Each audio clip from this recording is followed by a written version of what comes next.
इचकारी भवन पसाईगरी वायना प्रसाद करशुजी नमो रियंताणं नमो सिद्धाणं नमो ऐरियाणं नमो वज्रायणं नमो लोये सब्बसाहूणम् एषो पंचनमुक्कारो सब्बपापप्रणाशनो मंगलानं जदभ्येसिं पडमं वै मंगलम् नमो दुर्वार रागादि वैरिवार निवारिणे अर्हते योगीनाथाय महावीराय तायिने जय जगजीवजोनि वियाणो जगगुरु जगानंदो जगनाहो जगबंधु जय जगप्रिया मोहो भैवम जय सुवाणं बभवो तीर्थराणो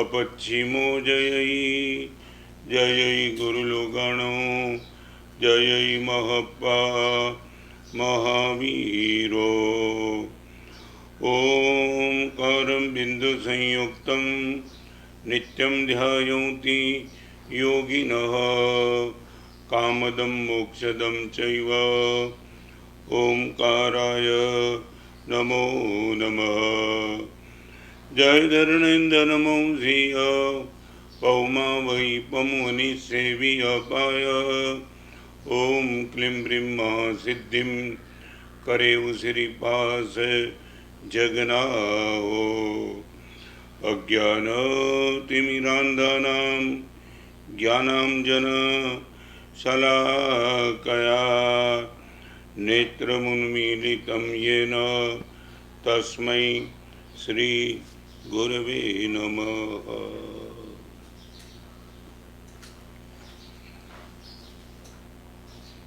कभी कभी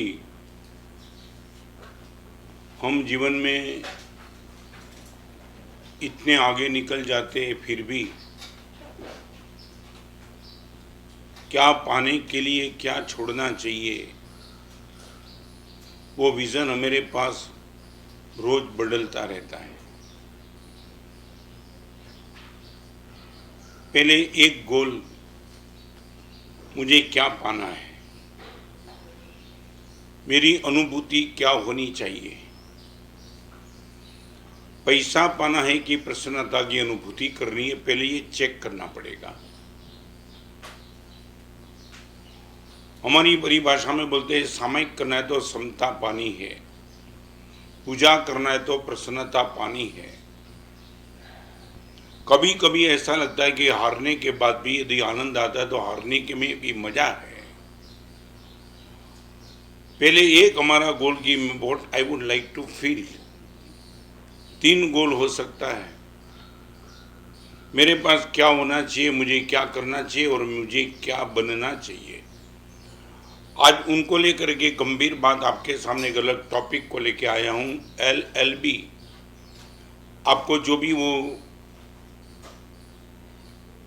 एग्जाम के क्षेत्र में, कैरियर के क्षेत्र में उनका जो भी अर्थ होता होगा, वो हमारे यहाँ अर्थ में आज लेकर वो आया हूँ। लिव लाइफ ब्रेवली, हिम्मत के साथ हमारा जीवन चले। हम कदम कदम कदम पे, मैं आपको रिपीट करना चाहता हूँ, हम हिम्मत कहाँ चूकते हैं। जहाँ भी, मैं रिपीट करना चाहूँगा, जहाँ भी है मेरे पास शिकायत की संख्या बहुत बढ़ जाती है, तब हम हिम्मत हार जाते हैं। या तो हिम्मत हार चुके उनकी ये निशानी है, बस अभी शिकायत के सिवा हमारे पास कुछ नहीं बचा है। मैं आज आपको वो कहना चाहता हूँ, मैंने ऐसे लोगों को देखा है जो हिम्मत हारने की बात ही नहीं रखते। कभी कभी मैं आपको पूछना चाहता हूँ हिम्मत क्या हो सकती है। तो इनके लेकर के आज के प्रवचन में करीबन 6 स्टेप पे मैं बात करना चाहूँगा। यदि मुझे हिम्मत को बनाए रखना है और हिम्मत के साथ मुझे जीवन जीना है तो मुझे क्या करना चाहिए, किस एंगल को लेकर के मैं अपने जीवन को बना सकता हूँ, उसको लेकर के आपके सामने 6 स्टेप की बात आज करूँगा। सबसे पहले इन्वेंट गुडनेस। पहले नंबर का स्टेप यह है इन्वेंट गुडनेस। हम कहाँ भी जाते, हर जगह जाते, कुछ न कुछ अच्छा अच्छा ढूंढने का हमारा प्रयास। मैं रिपीट करना चाहता हूँ, गलत गंदगी हमारी आंखों के सामने आ जाएगी। आपको मालूम होगा, किसी बागवान को आप पूछो तो उनको पता चले जाए, घास अपने आप से उग जाता है, पौधे को उगाना पड़ता है। पौधा कभी अपने आप से नहीं पैदा हो जाएगा, वासना अपने आप से पैदा हो जाती है, उपासना पैदा करनी पड़ती है।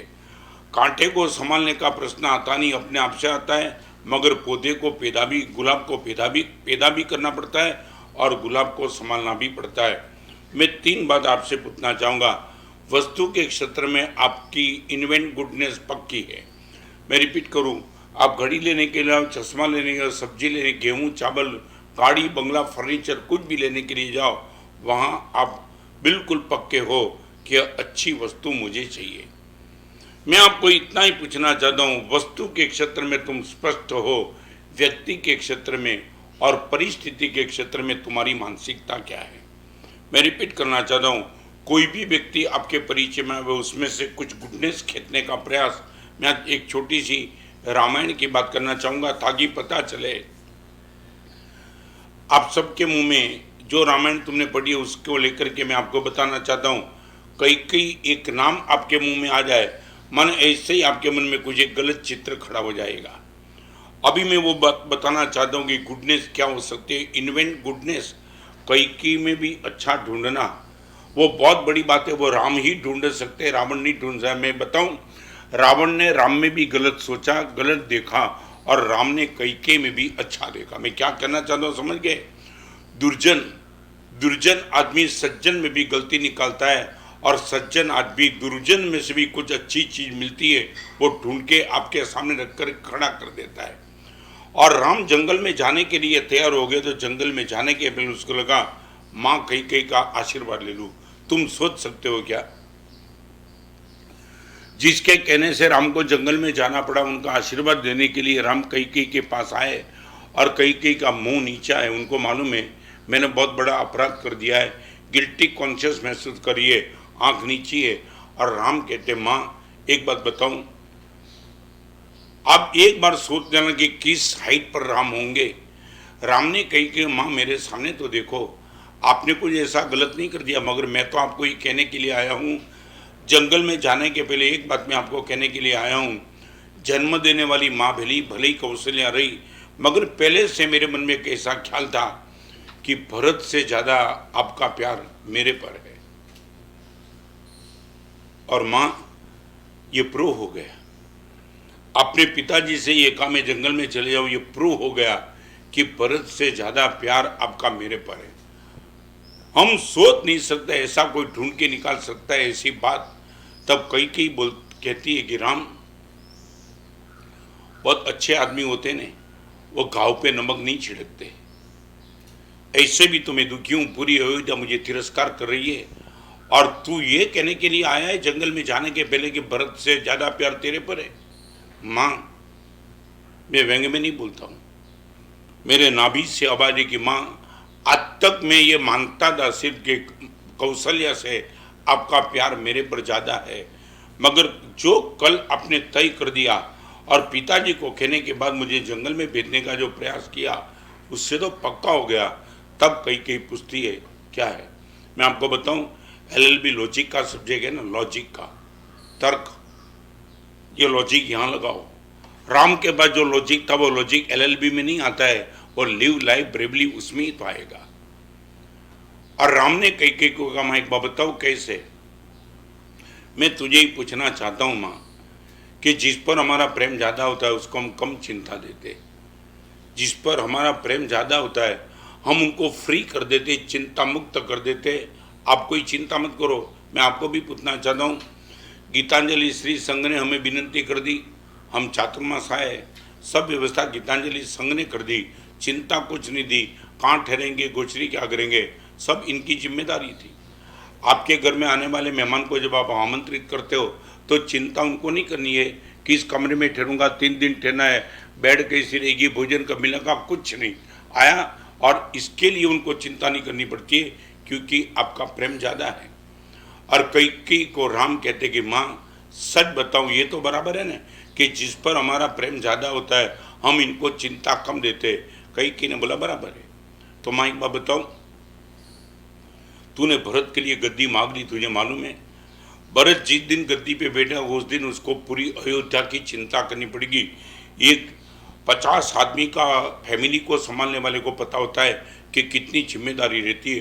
पूरी अयोध्या, भरत तो कितना कमजोर है माँ, ऐसे भी भरत छोटा है, मैं तो ऐसे भी ताकत वाला था, मगर तूने सोचा तेरा प्यार भरत से मेरे पे ज्यादा था, इसलिए तूने कह दिया राम तू जंगल में चले जा। माँ इसलिए मैं कहना चाहता हूँ आपने अयोध्या की गद्दी भरत को दे दी, माने अयोध्या के हर प्रजाजन की चिंता भरत के सर पे रहेगी। और मुझे तूने क्या दिया, जंगल का राज दिया। मैं आपको पूछना चाहता हूँ, ये शब्द बोल सकते हो, जंगल दिया नहीं माँ, तूने मुझे जंगल का राज दिया। अयोध्या का राज तूने भरत को दिया और जंगल का राज तूने मुझे दे दिया।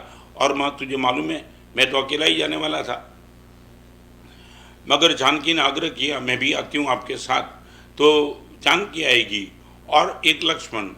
माँ अभी तू ही बता दे, पूरे अयोध्या के प्रजाजन की चिंता करने की जिम्मेदारी भरत के सर पे रही और मेरे सर पे कितनी जिम्मेदारी, मेरी, जानकी और लक्ष्मण की।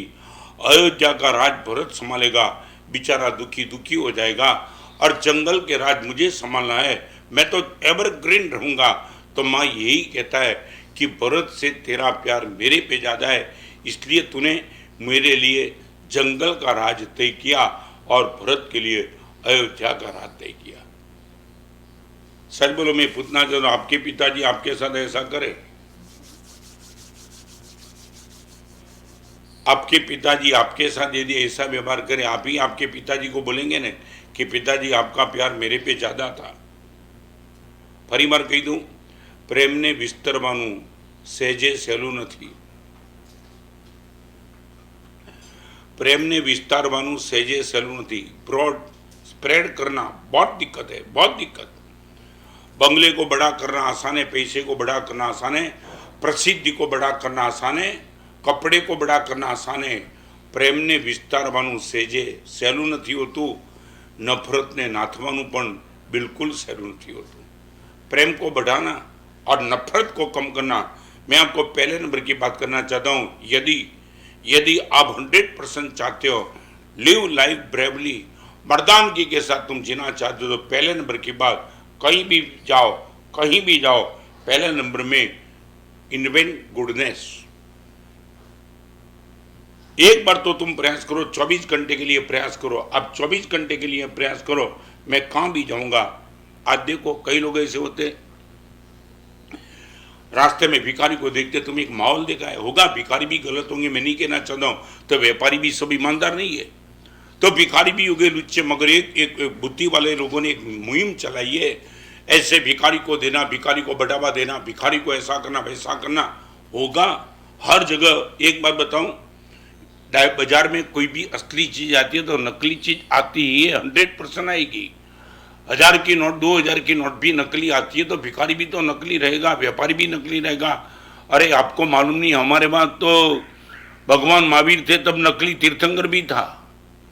तुम ये बात करते कि गुरुदेव भिखारी नकली आता है, मैं तो ये कहता हूं भगवान महावीर जब विचरते थे तब नकली तीर्थंकर भी तो था।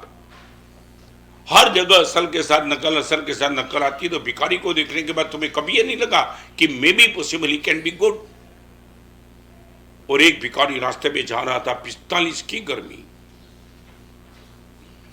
हाथ में गुब्बारा लेके भाग रहा था नंगे पैर, और वो नंगे पैर जा रहा था, भाग भाग के किसी BMW की गाड़ी, और गाड़ी जाती थी, और सिग्नल के बाद खड़ा रह के बोलता था प्लीज मेरा गुब्बारा लेंगे क्या। सब गाड़ी भगा रहे थे। 45 डिग्री की गर्मी में नंगे पैर एक 17 साल का भिखारी भाग रहा था। सब अंदर बैठने वाले मजाक कर रहे थे, एयर कंडीशन गाड़ी थी, अपने आप से बात करते थे, ये देखो घूम रहा है।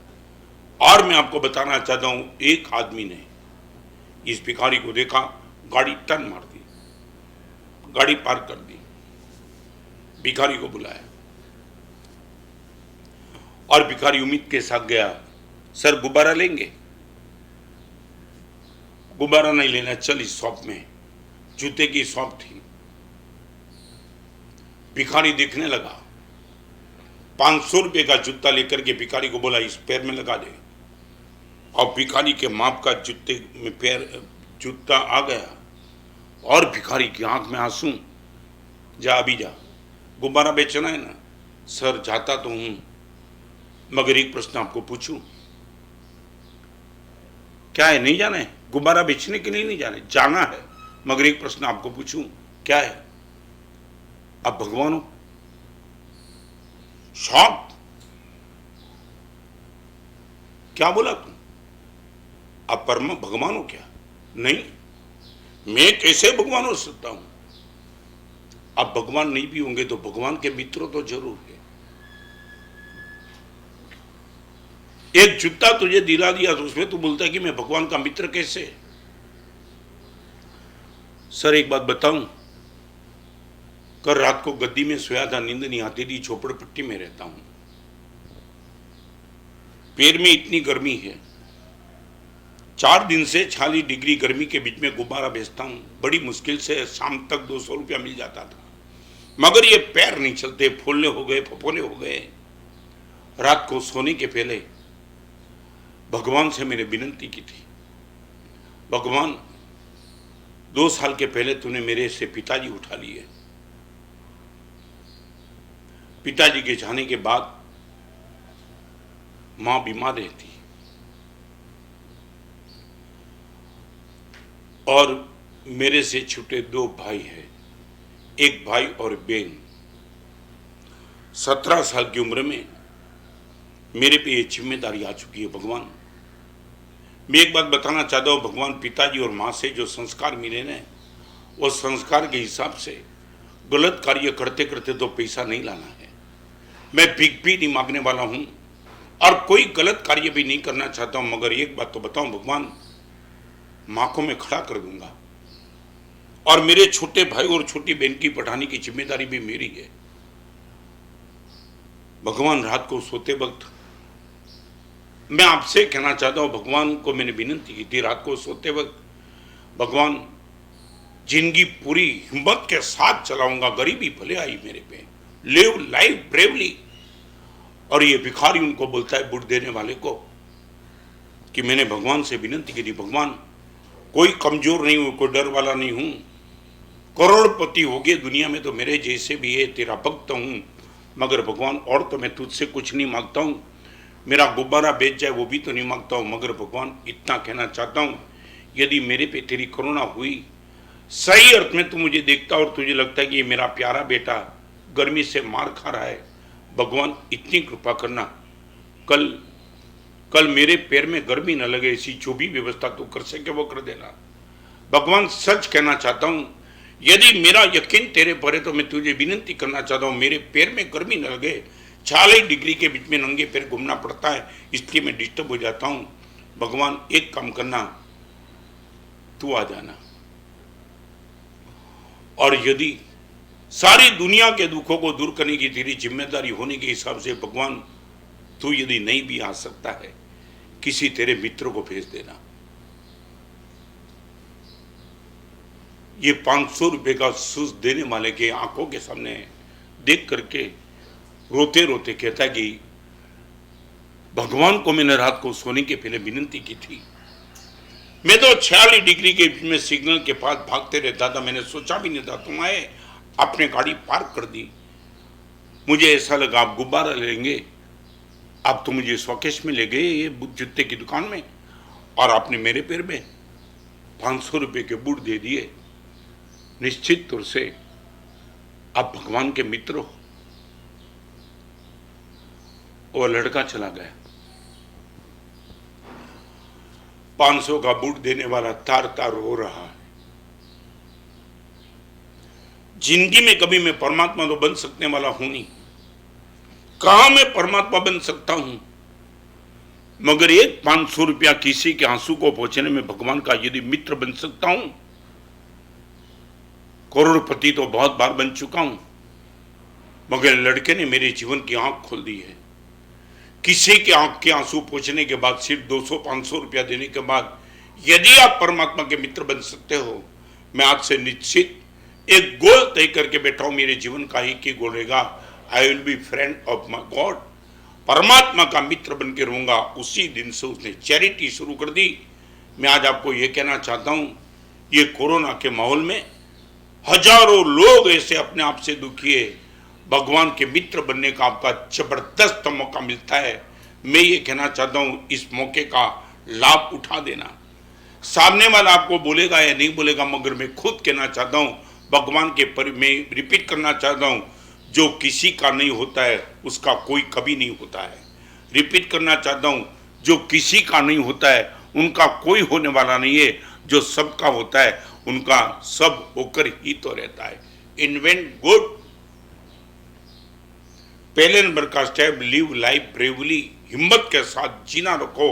एक गरीब लड़का भी 46 डिग्री के बीच में जाता है, भगवान पर भरोसा रख करके बैठता है। तो मैं पहले नंबर की बात करना चाहता हूँ, वाई वी आर हैप्पी। हमने हर जगह अच्छा ढूंढने का प्रयास किया है। मैं बताऊं, मैं दिल्ली जाके आया ना, योगी सभागृह में मेरा जाहिर प्रवचन था, दिल्ली से जाके आया। तब लोगों, तुम्हारे मन में भी यही कि दिल्ली साली ठगों की नगरी है, बदमाश है, सब यही तुम्हारे मन में भी शायद यही होगा, बिना मिले बिना अनुभव किए। योगी सभागृह में मेरा प्रवचन चलता था, तब एक इंटेलिजेंट लड़के ने मुझे पूछा था, मानस साहब दिल्ली तमने केवू लाग्યું? અને એનો મેં ગુજરાતીમાં જવાબ આપ્યો, દિલ્હી ગમે તેવું હતું પણ ગમે એવું હતું। તમને લાઈટ થઈ હોય તો સારું। દિલ્હી ગમે તેવું હતું પણ ગમે એવું હતું, ગમે તેવું હતું પણ ગમે એવું હતું, दैट मीन्स 4 साल। और मैं आपको ये कहना चाहता हूँ, तुम्हारे मन में पॉलिटिशियन के लिए जो भी छवि हो, मैं 1000 लोगों को मिला, शासक पक्ष विपक्ष सबको मिला, IAS officer, electronic media, print media, supreme के चीफ जस्टिस, 1000 लोगों को मिला। एक भी व्यक्ति मुझे गलत और बुरा नहीं लगा, क्योंकि इन्वेंट गुड ये पहले स्टेप को मैं लेके चलता था।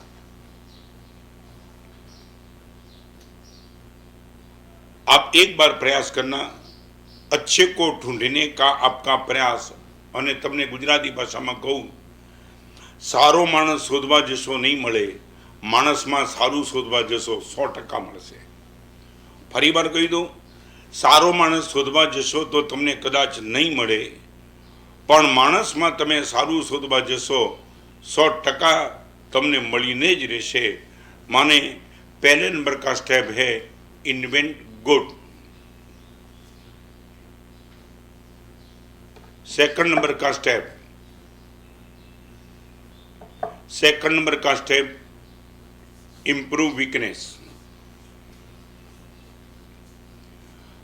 मेरे जीवन में सच बताओ, मैं भी तो परमात्मा नहीं बना हूं। कदम कदम कदम पे वीकनेस बहुत कुछ लेकर के बैठा हूं। वीकनेस 3 स्टेप की होती है। एक एक्शन की वीकनेस, सेकंड स्पीच की वीकनेस, थर्ड थॉट्स की वीकनेस।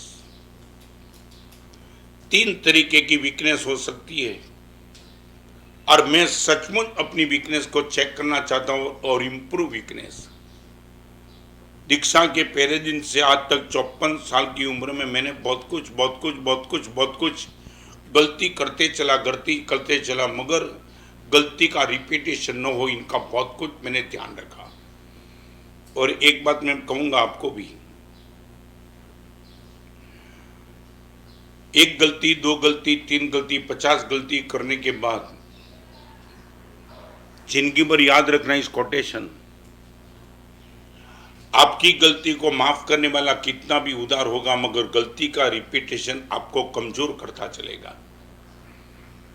मैं रिपीट करना चाहता हूं, आपकी गलती को माफ करने वाले कितने भी करुणा वाले, कितने भी प्रेम वाले होंगे, वो आपकी गलती को माफ करते भी आप पर प्रेम बनाए रखेंगे, मगर गलती का रिपीटेशन आपको निश्चित तौर से कमजोर बनाते रहेगा। इसलिए तो इंग्लिश में कहावत है, stitch in A time saves the 9। सही अर्थ में तुमने स्टिच कर दिया तो बहुत कुछ आगे छिद्र होते थे, वो आपने अपने आप से बचा लिए। तो पहले नंबर की कंडीशन है इंप्रूव वीकनेस। मैं आपको पूछना चाहता हूँ, कभी तुमने आईना देखा होगा, आईने में आपने खुद को देखा, तब एक बात तो पक्की हुई, जहां जहां भी आपको डॉट्स दिखाई पड़ा कपड़े पर या तो चेहरे पर, आप वही डॉट्स को लेकर के और कपड़े पे दाग लेकर के सीधे तुम बाजार में नहीं गए, तुम रिवर्स में आए, रिपीट आए, फिर से बाथरूम में गए, जो कुछ भी आपको गलत लगता था आपने रिमूव कर दिया, साफ कर दिया, फिर आगे निकले। मैं आपको इतना ही पूछना चाहता हूं, आपकी गलती को इम्प्रूव माने सुधारने का रोज आपका प्रयास कितना।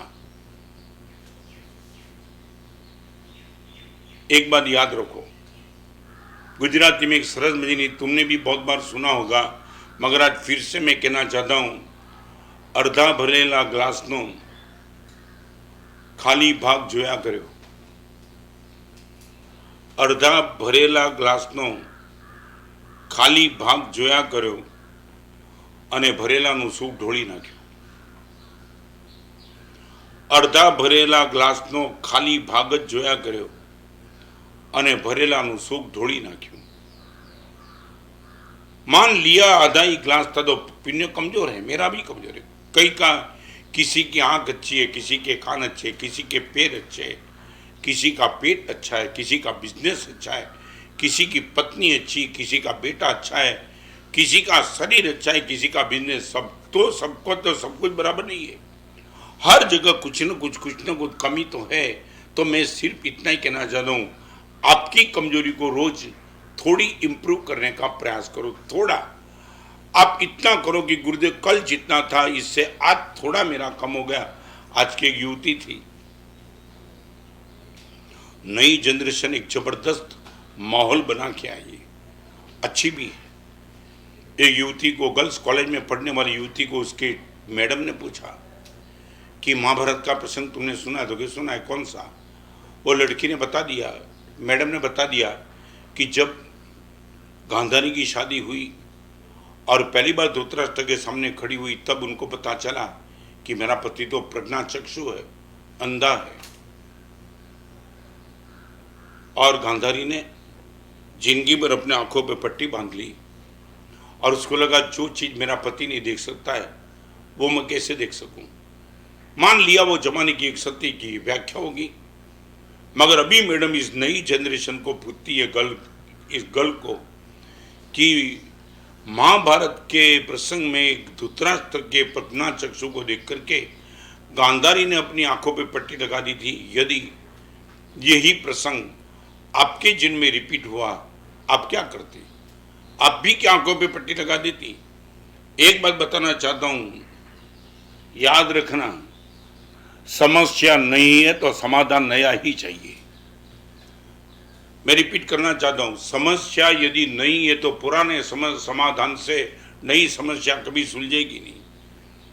आज पिता और पुत्र के बीच में, गुरु और शिष्य के बीच में, स्टूडेंट और टीचर के बीच में, हर क्षेत्र में समस्या नए स्तर पे आई है, उनका समाधान भी नए स्तर से ही तो चाहिए।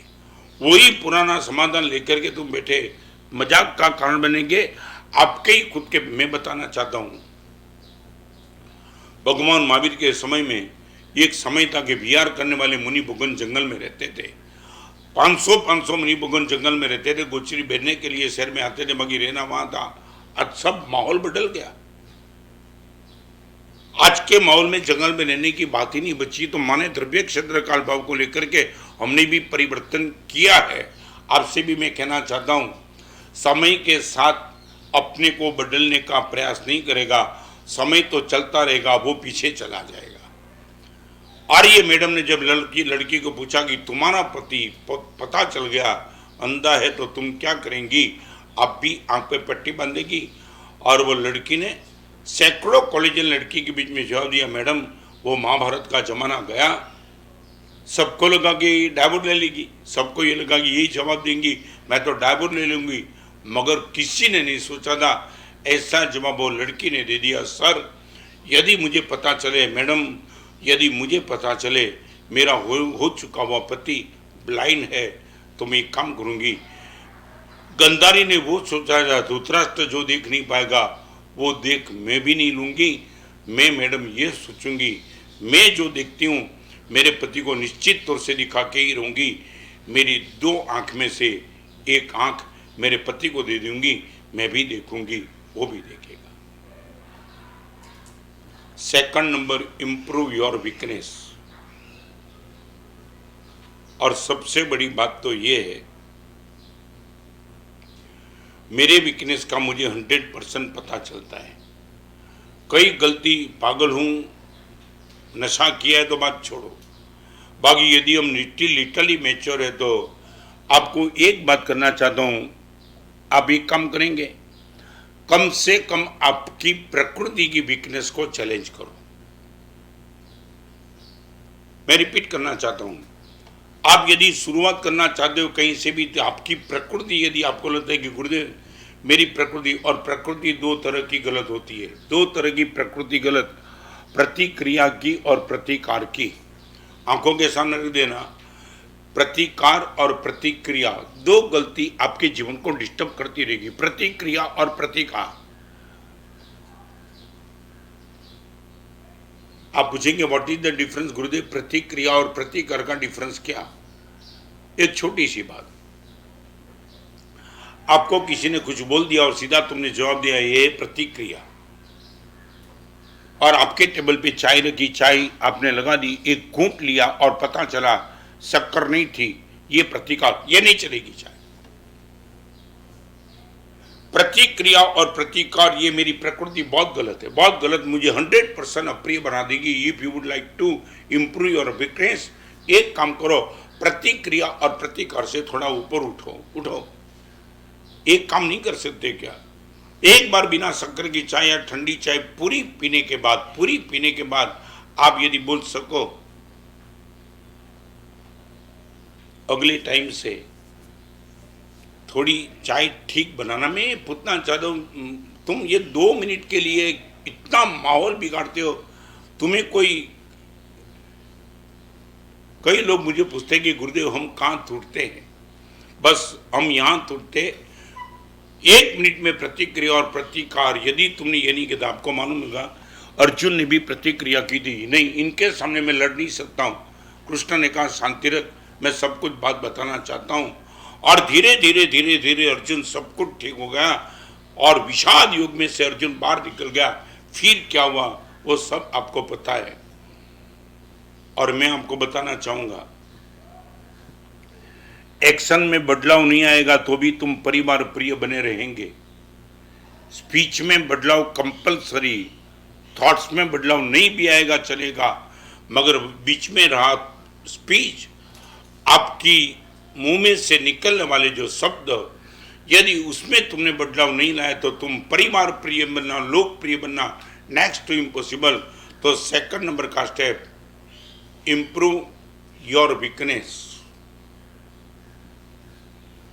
Number 3, install happiness.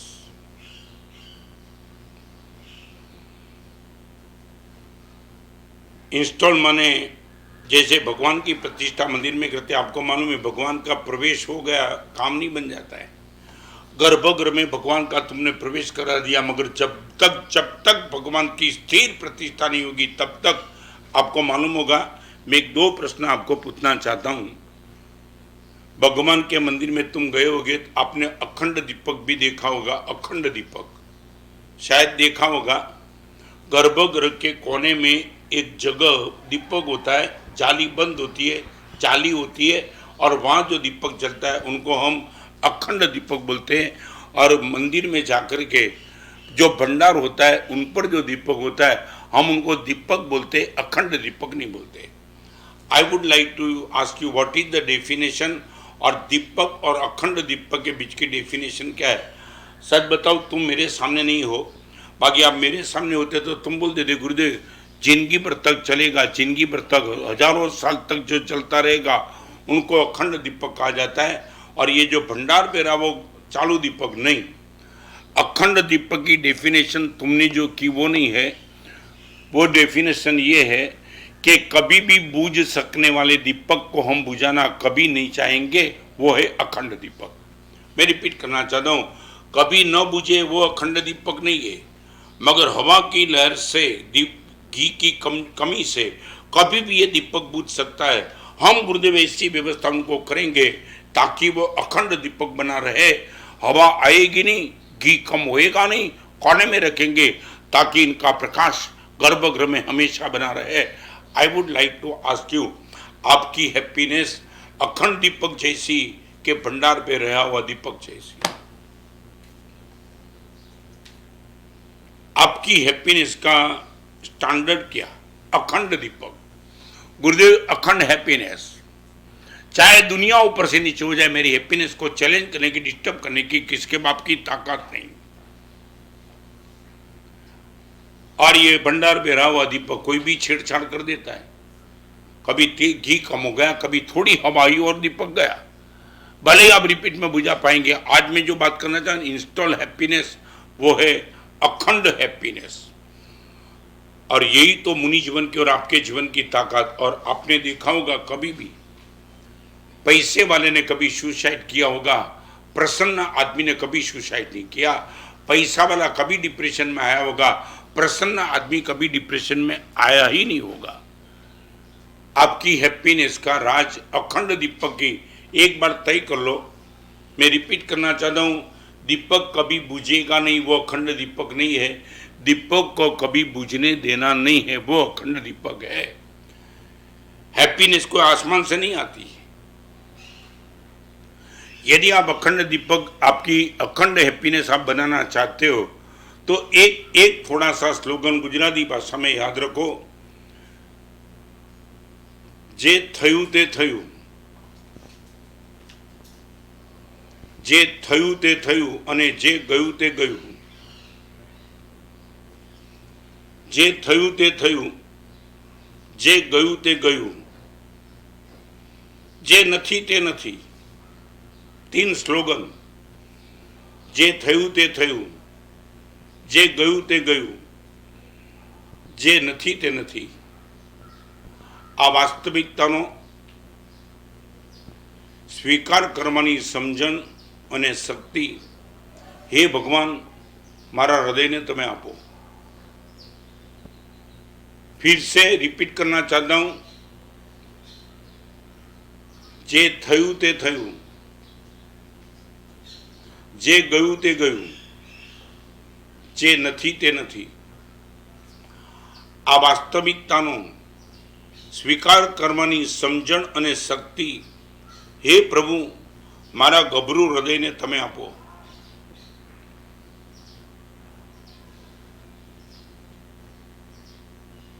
फिर से जल्दी बोल देता हूं, जे थयु ते थयु, जे गयु ते गयु, जे नथी ते नथी। आ वास्तविकतानो स्वीकार करवानी समझण अने शक्ति हे प्रभु मारा गभरू हृदय ने आपो। बहुत कुछ है।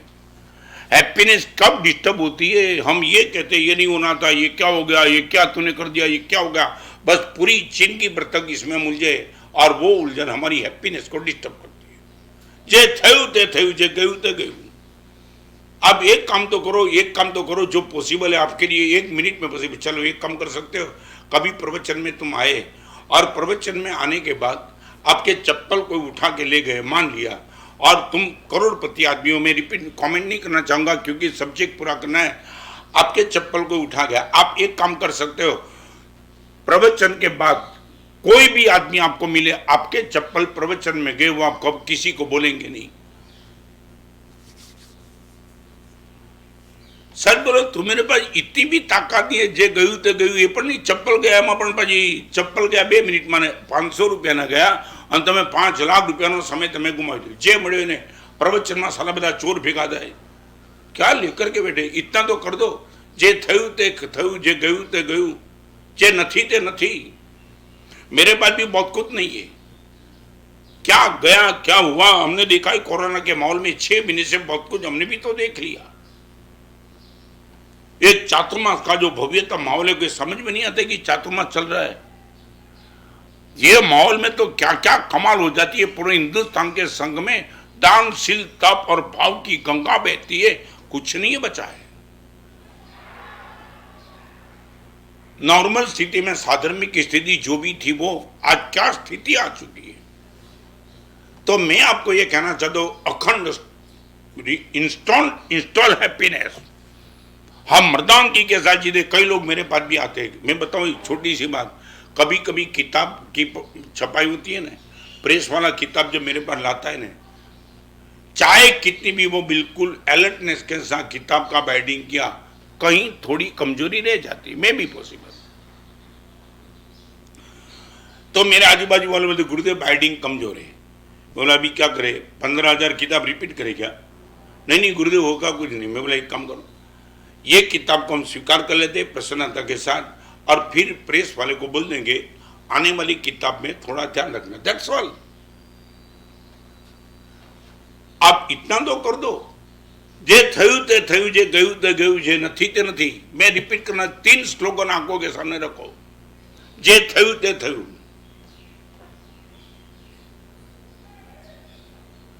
जे गयु ते गयु ने, जे नथी ते नथी, गणु नथी, गणु नथी। एक लड़का जा रहा था, मैं आप एक बहुत अद्भुत प्रसंग आपके सामने बताना चाहता हूं। एक लड़का साइकिल पे, बहुत कमजोर साइकिल लेके जा रहा था, बड़ी मुश्किल से समझा, और उसके आगे एक BMW गाड़ी उसने पार्क की हुई देखी, साइकिल खड़ी रख दी। नीचे उतरा, नीचे उतरने के बाद भाई BMW गाड़ी के पास गया, कांच के दरवाजे बंद थे। आगे देखा, पीछे देखा, ऊपर देखा, बोनेट देखा, वहां देखा, वहां देखा, और BMW का मालिक एक पेड़ के नीचे खड़ा था। उसने देखा जिसके पास साइकिल नहीं है वो लड़का मेरी गाड़ी देख करके पागल बन गया। नजदीक आए, बेटे की पीठ थपथपाई, कैसी लग रही है गाड़ी? जबरदस्त, पसंद आ गई? पसंद, मैं साइकिल चलाता हूं, देखने में तो बहुत पसंद आई, अंदर से देखना है। आप कौन? मैं ही गाड़ी का मालिक। आप खुद अंदर से मुझे दिखाएंगे खोल के? हाँ, कोई दिक्कत नहीं। और दरवाजा खोल दिया, लड़के को अंदर लिया। वो देखते रहा, उसको लगा मैं कहां आ गया हूं। चेहरे की मुस्कान देख करके वो गाड़ी के मालिक ने कहा इसमें बैठना चाहेगा? माने 3 किलोमीटर में तुझे ले जा सकता हूं इसी गाड़ी में। हाँ, कोई दिक्कत नहीं है, आई एम फ्री। और लड़का बैठ गया, ड्राइविंग सीट के बाजू में उसको बिठा दिया और स्टीयरिंग व्हील पे वो बैठ गए। धीरे धीरे धीरे गाड़ी जा रही है, और लड़के के चेहरे पे देखा, लड़के को पूछा चालू ड्राइविंग में क्या लग रहा है? स्वर्ग में आया। ये गाड़ी में आपने मुझे बिठा दिया, और नहीं नहीं, मैं जिंदगी में सपना भी नहीं सोचता दूं कि BMW गाड़ी में मैं बैठ सकता हूं। लगता है स्वर्ग में आया, सच। और 15 मिनट जाने के बाद वो लड़के ने पूछा, एक प्रश्न पूछ सकता हूं आपको? जरूर। ये गाड़ी कितने में मिली आपको? कितने में ली आपने? मैंने 1 भी रुपया नहीं दिया। माने आपको गाड़ी कैसे मिली? ऐसे मुझे कोई भाव मालूम नहीं, मगर मैं मानता हूं तब तक 1 करोड़ 2 करोड़ की गाड़ी होगी। मुझे इनका किराए का पता नहीं है। तो फिर आपके पास ये गाड़ी आई कहां से? लॉटरी की टिकट ली थी? तो कि नहीं, तो आई कहां से? मेरे बड़े भाई है ना, मेरे बड़े भाई का बर्थडे था, और बर्थडे के दिन उनके पास जब गया तो बड़े भाई ने मुझे ये गाड़ी की चाबी दे दी, ये उठा ले BMW की गाड़ी। इसलिए मैं तुझे कहना चाहता हूँ, ये गाड़ी कितने रुपये की मुझे पता नहीं, ये गाड़ी मुझे मिली है, आई एम रियली लक्की। और लड़का मौन होकर के उनके सामने देखने लगा। तब वो ड्राइविंग सीट पे बैठने वाले BMW गाड़ी वाले ने पूछा, आने वाले दिनों में भगवान से तू विनती करेगा कि भगवान तुझे भी मेरे जैसा लक्की बना दे?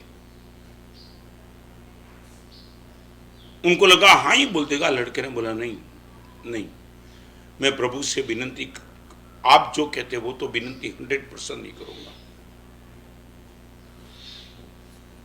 तू समझता नहीं है मेरे जैसा लकी आदमी शायद इस सिटी में कोई नहीं है, होगा। मगर आपने जो मुझे बता दिया वो प्रार्थना तो भगवान से मैं कभी नहीं करूंगा। आपका जैसा लकी बनना नहीं चाहता हूं। तो भगवान यदि मेरी बात सुन ले तो मैं भगवान से कहूंगा मुझे आप जैसा न बनावे, आपके भाई जैसा बना दे। मैं लेने वाला नहीं बनना चाहता हूं, मैं देने वाला बनना चाहता हूं। मान लिया आपके भाई ने आपको गाड़ी दे दी, आप लकी होंगे, मगर वो भाई अपने बर्थडे पर करोड़ की गाड़ी जो अपने छोटे भाई को दे सकती है, मैं वो होना चाहता हूं। लेने वाला तो नहीं होना चाहता हूं, होऊंगा तो देने वाला हो जाऊंगा। और स्टीयरिंग पर बैठा हुआ करोड़पति आदमी ने गाड़ी खड़ी रख करके बेटे के सर पे हाथ फिरा के कहा, दोस्त इस क्षेत्र में मेरे से तो आगे निकल गया। जिंदगी भर तक मैं लेते रहा और तू भगवान से विनती करता है भिखारी होकर के मैं देने वाला बन जाऊं। आप एक काम करना, तुमने किसी के हाथ में 5,000 रुपया लिए है, एक ऐसा फोटो निकाल देना, और किसी को तुमने 5,000 रुपया दिए ऐसा फोटो निकाल देना। बंद कमरे में आपके फोटो को चेक करना, कौन सा फोटो आपको जमेगा, किसने आपको दिया वो या आपने किसको दिया वो। किसी से तुमने 5,000 रुपया लिया होगा ना, वो फोटो तुम्हें शर्मिंदा बना देगा। आप ये फोटो रखना भी नहीं चाहेंगे। ये फोटो मेरा, किसी से मैंने मांगा था और 5,000 रुपया तुमने किसी को दिया होगा, फोटो किसी को दिखाएंगे नहीं, वो छोड़ो, मगर अंदर में आनंद आएगा। मैं I would like to ask you, सच बोलो, आप मुझे बताओ लेने वाला बनना है कि देने वाला बनना है? What is the goal of your life? मुझे जिंदगी भर तक कोई देता रहे वो, और या गुरुदेव में लेता रहो वो, पुण्या श्रावक देता रहा, संगम शालीभद्र देता रहा, चंदन बाला देती रही, सुलसा श्राविका ने दिया, रेवती श्राविका ने दिया, मेघ कुमार ने खरगोश को अभयदान दिया। हमारा पूरा इतिहास देने वाले का है, लेने वाला का इतिहास नहीं है। Install happiness. यदि आप आपकी हैप्पीनेस को इंस्टॉल करना चाहते हो, एक काम करो, लेने का काम कम करो, देने का काम ज्यादा करते जाओ। ये तीसरे नंबर का विकल्प, इंस्टॉल हैप्पीनेस। और नंबर 4, इग्नोर क्लेवरनेस। आपकी चालाकी को खत्म कर दो, चतुर बनो, चालाक मत बनो।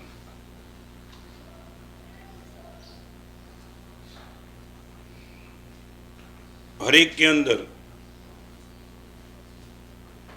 चालाकी बहुत दिक्कत की बात है। क्लेवरनेस आज की पूरी, मैं किसी को ब्लेम नहीं करना चाहता हूं, मगर 100% आपको कहना चाहूंगा, 3 चीज आपकी आंखों के सामने रखो, सफलता, सरसता और सरलता। मैं आपको 3 शब्द देना चाहता हूं। एक है सफलता, नंबर 2 सरलता और नंबर 3 सरसता।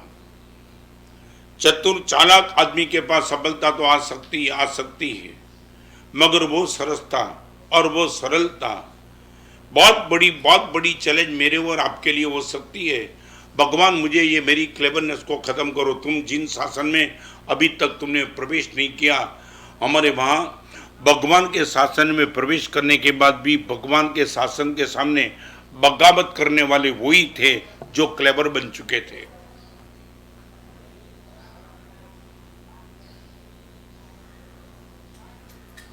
आपको बताऊं, क्लेवरनेस की कमजोरी एक गुजराती भाषा में आपको बताना चाहता हूं। बहु ऊंचा आदर्शोથી દીક્ષિત છીએ, बहु ऊंचा आदर्शोથી અમે દીક્ષિત છીએ અને નિમ્ન જીવન શૈલીથી પુલકિત છીએ। बहु ऊंचा आदर्शोથી અમે દીક્ષિત છીએ અને નિમ્ન જીવન શૈલીથી અમે પુલકિત છીએ। कभी कभी पेपर में, मैगजीन में मैं भी आर्टिकल पढ़ता हूं ना, बस पूरी दुनिया को वो लोग राय देते वो लोग, दान करो मगर नाम का आग्रह मत रखो। जिंदगी भर तेरे बाप ने दान दिया 2 रुपये का, नाम लेकर के भी बस ऐसी राय देते।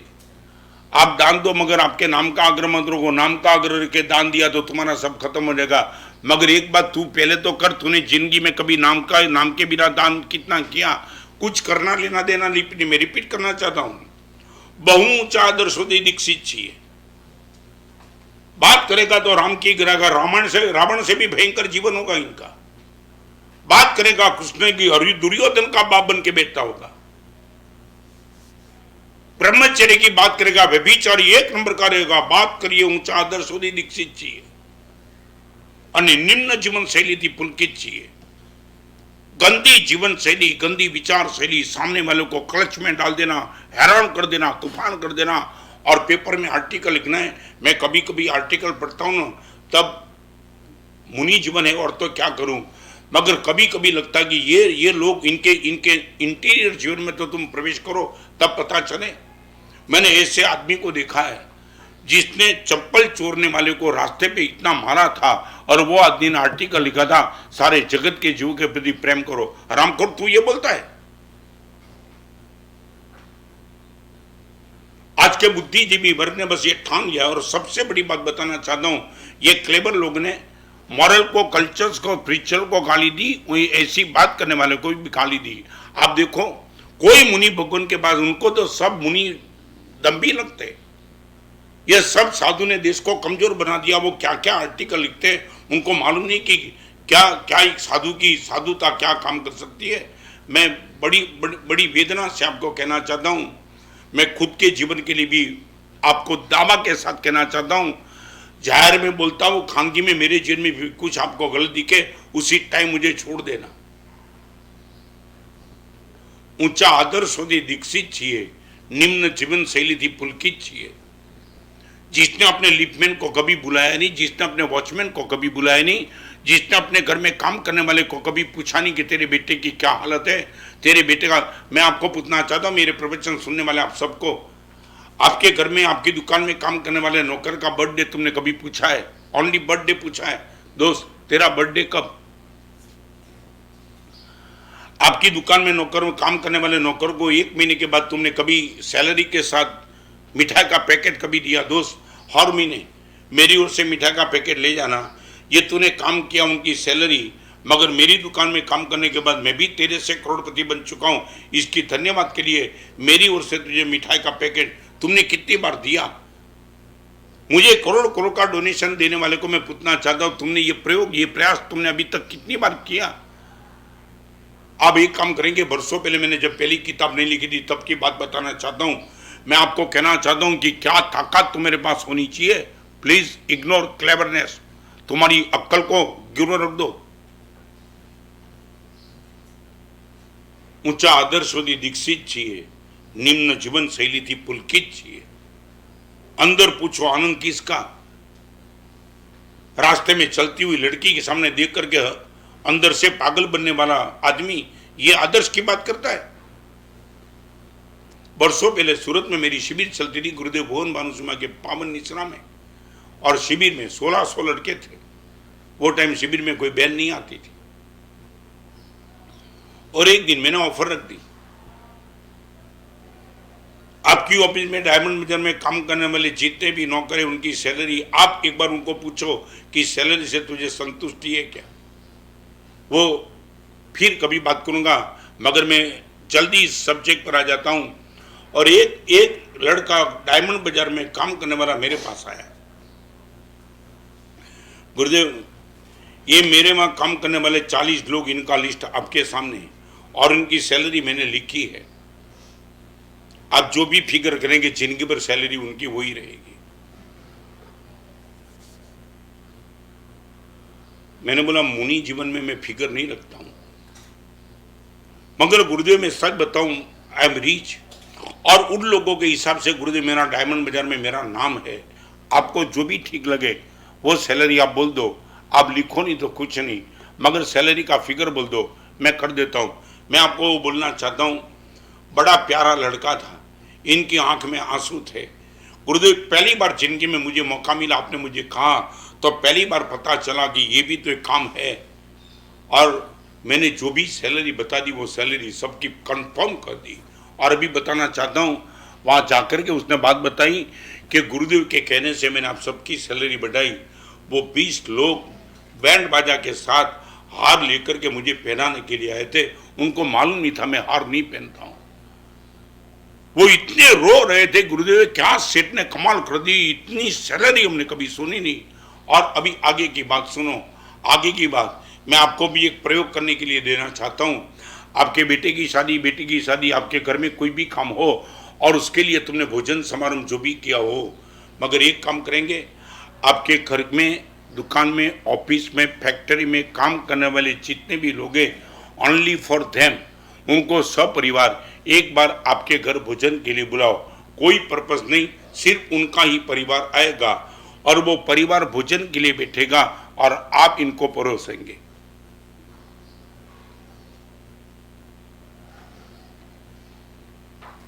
एक बार तो प्रयोग करो। आपके घर में काम करने वाले नौकरानी है, रसोईया है, कोई भी है, आपकी फैक्ट्री में काम करने 5, 7, 10, 15। और एक बार बताऊं, मैं जब प्रवचन में बताया, एक आदमी ने बता दिया, गुरुदेव 90 लोग है फैक्ट्री में, कितने लोगों को बुलाऊं? मैं बोला 90 लोग को बैठा तो टर्नओवर भी कितना होगा? तो 90 लोग को लेकर के बैठा तो टर्नओवर भी इतना होगा, तो फर्क कहाँ है? और मैं बताऊं सूरत की बात, बस आगे चलना चाहता हूँ। वो सूरत के वो डायमंड वाले लड़के ने गुरुदेव 600 लोगों का भोजन समारोह किया। एक वाड़ी ले ली और वाड़ी में इनविटेशन उसने लिखा था, बस सिर्फ इनविटेशन इतना, आपके हिसाब से बिजनेस चल रहा है और उनकी खुशहाली में आप सबको, सब परिवार, मेरी ओर से आपको भोजन समारोह। कोई प्रसंग नहीं था, नो बर्थडे, नो शादी, नो कोई नहीं, ओनली फॉर देम। और तुमने कभी ये प्रयोग नहीं किया नहीं, इसलिए मैं क्या बताना चाहता हूँ, वो 600 लोगों को उसने आमंत्रित किया। उनका बेटा, उनकी धर्मपत्नी, खुद इनका भाई वो मिठाई ले करके परोसते थे और सभी नौकरों के मुंह में उसने जब रसगुल्ले और गुलाब जामुन डाले, वो टाइम तो ये मोबाइल नहीं था, मगर उसने जो फोटा लिया वो फोटा लेकर के मेरे पास आए थे, मुंह गुलाब जामुन मुंह में डाला और नौकर खड़ा हो गया और चिपक के रोने लगा, सेठ क्या करते हो आप? कभी जिंदगी में तुमने ऐसा प्रयोग, ऐसा प्रयास तुमने किया? અને બહુ ક્યારેક વેદના સાથે કહું, તમારા મોટા પ્રસંગોમાં જમવા માટે એ લોકો જ આવે છે જેમના પેટ ભરેલા છે, ખાલી પેટવાળા તો આવતા જ નથી લગભગ। તમે એ લોકોને જ આમંત્રણ આપ્યું જેમના પેટ ભરેલા હતા। અને મોટી વાત, હું દિલ્હીમાં રહીને આવ્યો, दिल्ली में जो मैंने देखा महावीर केंद्र में उन लोगों का भोजन समारोह का जो नशा देखा, बाप रे बाप, वो बुफे 150-200 आइटम, में रिपीट करना चाहता हूँ, 150-200 आइटम। एक समय था यूज एंड थ्रो, अभी विदाउट यूज एंड थ्रो चल रहा है, without use and throw. 150 item में खाने वाला क्या खाने वाला था? मगर दिखावा। मैं आगे चलना चाहता हूँ, थोड़ा डाइवर्जन हो जाएगा। इसके पहले मैं कहना चाहता हूँ, लिव लाइफ ब्रेवली। चौथे नंबर का स्टेप है इग्नोर क्लेवरनेस, और 5वें नंबर की बात है इन्वॉल्व स्वीटनेस। जैसे दूध में शक्कर डालते हो, ऐसे ही शब्दों में स्वीटनेस का प्रयोग करो। Involve sweetness in speech. आप कुछ भी करना चाहते हो, जेनी जीभ मीठी एने घेर घेर चिट्ठी।